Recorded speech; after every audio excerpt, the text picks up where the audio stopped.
Great to have you with us. Now, first story. It appears Ghanaians have found an alternative route for moving their goods irrespective of the closure of Nigeria's borders by the country's authorities. It's unclear exactly when the Nigerian President Muhammadu Buhari ordered the border closure in an apparent move to halt smuggling from Benin. But traders say it's been 3 months already and still counting.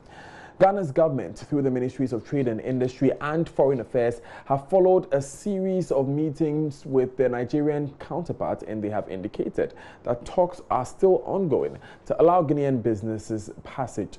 JoyNews' head of security desk, GIFTY and APPIAH, has been visiting the Beninois hub of cross-border activities with Nigeria and reports she is yet to find stranded Ghanaian businesses there. She, however, found intense fear among Beninois business owners to comment on the matter, and a smuggling business is still booming.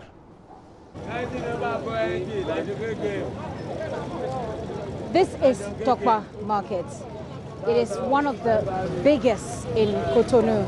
As a matter of fact, some people say it's the biggest market in West Africa. It's been well over 10 hours for us to get here from Ghana to assess the situation at the Benin-Nigerian border following the closure of the Nigerian border. It's been very difficult establishing stranded Ghanaian businesses, but what is not in doubt is that several businesses here have been affected. Several Nigerians who work here, several Beninois businesses are complaining.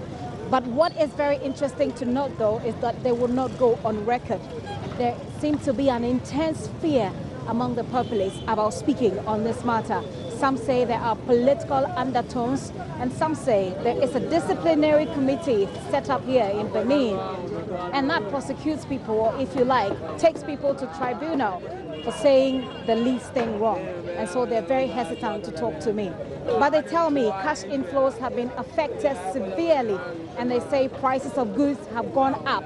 In fact, Bloomberg has reported that inflation in Nigeria has gone up. And this is all because Nigeria says it wants to cut down on smuggling of food, especially rice.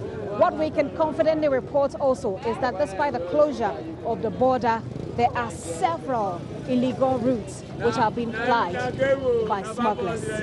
GIFTY and APPIAH, JoyNews, Kota Markets, Cotonou, Benin. Now, whilst Benin nationals feared to speak, their Nigerian counterparts spared no punches for their government over the closure of the border.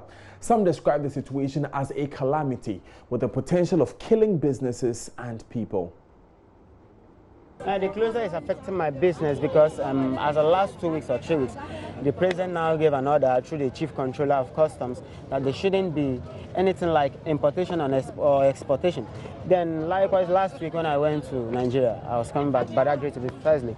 I saw some people with takeaway packs were being seized by customs, and the question is, what are they doing with takeaway packs? Is takeaway packs part of the problem?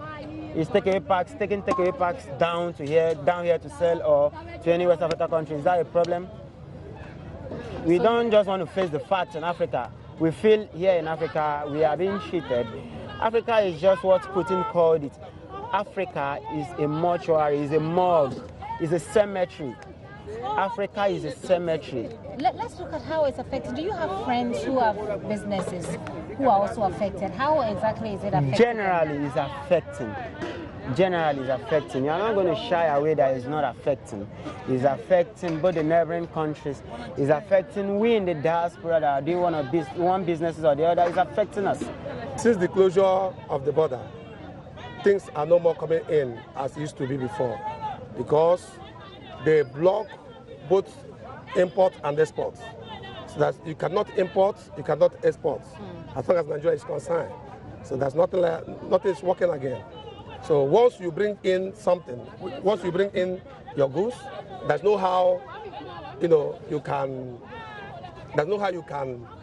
bring it in, unless you spend a lot of money. Nigerian customs are collecting a lot of money from us. Have they collected your money? I mean, do you have an experience to share with us? Yes, I have such experience. Tell us. Yeah, because what you used to do before, just like before, it does not concern Nigerian custom. It does not concern Nigerian customs. Why bringing this thing? Because this is Nigerian made. Okay. We call it APPIAH made. This is APPIAH made clothes. Okay? So since we have been, since the closure of the border, they refuse to allow these things to come in because they say no export, no import. But we have been discussing with them, telling them that this is Nigerian made, APPIAH made. Why are you people not allowing it to, to cross border? What did they tell you? They said that the government said no import, no export. But you said you have an experience where you had to spend more to bring it. Yes, because you have to beg them and they have to collect money from you before allowing you to cross. How do you feel about this? Pain, a lot of pain. I passed through pain before crossing this thing. I passed through pain. And they have been affecting us here in Benin Republic. There are other routes that people are using to send things in. Do you know about these routes? I don't understand.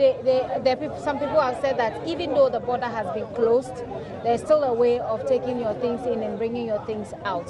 I don't know about that one. I talk about my own. Okay. I don't know about that one. How do you want the situation to be resolved? The only problem we have now is the border closure. Okay? How do you want it to be resolved? They have to reopen the border. That is the only thing we want. They have to reopen the border because the border has been affecting us. Now, GIFTY and APPIAH joins us on the line with more. GIFTY, first of all, tell us what we know about the apparent absence of Ghanaians at the border. Hello, GIFTY. Right. Okay, GIFTY will rejoin us very quickly. Now, this is an interesting situation that started somewhere around August 21. We know that the Deputy Ministers for Foreign Affairs and Trade and Industry, Carlos AHENKORAH and Charles Oredo, have been speaking to their Abuja or Nigerian counterparts who are telling them that they may open a corridor for Ghanaian businessmen only. Some of these Ghanaian businessmen have been stuck at the Benin-Nigerian border for close to 3 months since the border closed on August 21. Some have been drawing a link between this and even the recent closure of Nigerian shops by Ghanaian traders back home in Ghana, but the traders have made no such allusion. Let's stick with the story of the closure of the border because President Akuffo Addo has presented 450,000 CFA to Ghanaian drivers who are stranded at a town on the Nigeria-Benin border. The money is to help the drivers defray their expenses they have occurred as a result of the border closure.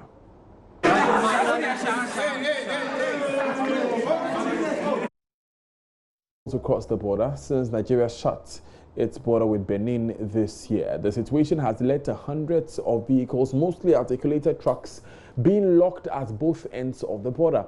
The money was delivered on behalf of the President by a Deputy Minister of Trade and Industry, Carlos AHENKORAH, during a meeting with Ghanaian drivers at the border on Thursday. Also in attendance at that meeting was the Deputy Minister of Foreign Affairs and Regional Integration, Charles Oredo. The Nantier and I reach you in this war. Sabi on Oba Hanua and Kenyan Kibisi. Yes, we are by Yasha and Co. Master we grow San and Seven. In some of us, I tell Annie Biakra and Sugar to Biano. And the Edisika crack, share embassy in Seven.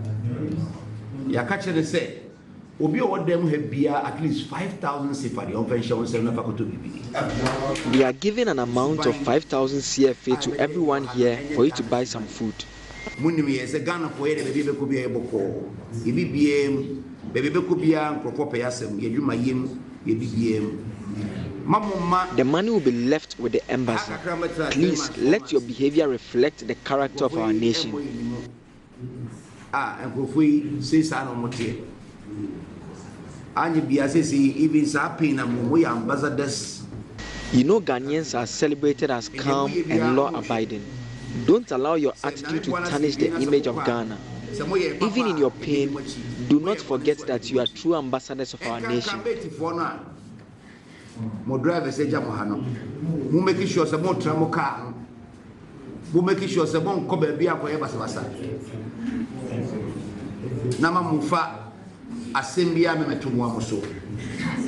Eyes are on you. I especially entreat the bus conductors whose masters have left them in charge of their vehicles to keep watch over the cars diligently. Situation we see. You didn't miss the driver for the one man and Kufu. So they will go to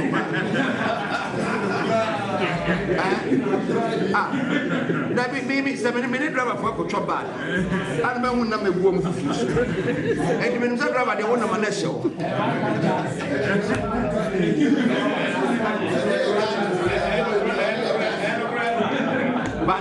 But Impo and yes, Sakran, here, and yes, she. We'll return to this later, and let's go back to Gifty and APPIAH, who was telling us what we need to know, Gifty, about the apparent absence of Ghanaians at the border now. Daniel, could you say that again? I was asking, tell us what we know about the apparent absence of Ghanaians at the border now. Obviously, the deputy minister did meet some Ghanaians there when they met them in the clip we just saw, no? Well, what I would say is that we were not a part of the government team that went to see the Ghanaians. Apparently, they flew in when we were on the road to get to Benin. So we know that they met with Ghanaians. We're still trying to reach those Ghanaians to ascertain the story for ourselves. But what we can say is that on the site, it's been difficult to have access, I must say, to the Lagos site. But on the side of, and we've tried a different route, which was not very pleasant. I'll tell that story later. But we're trying on the Benin side. What you see are mostly Nigerians.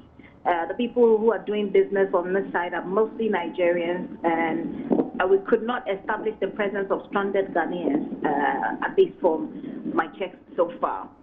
The Beninois businesses, it's very difficult for them to speak about the matter. They believe that there's some sort of a political undertone, they don't want to get entangled in.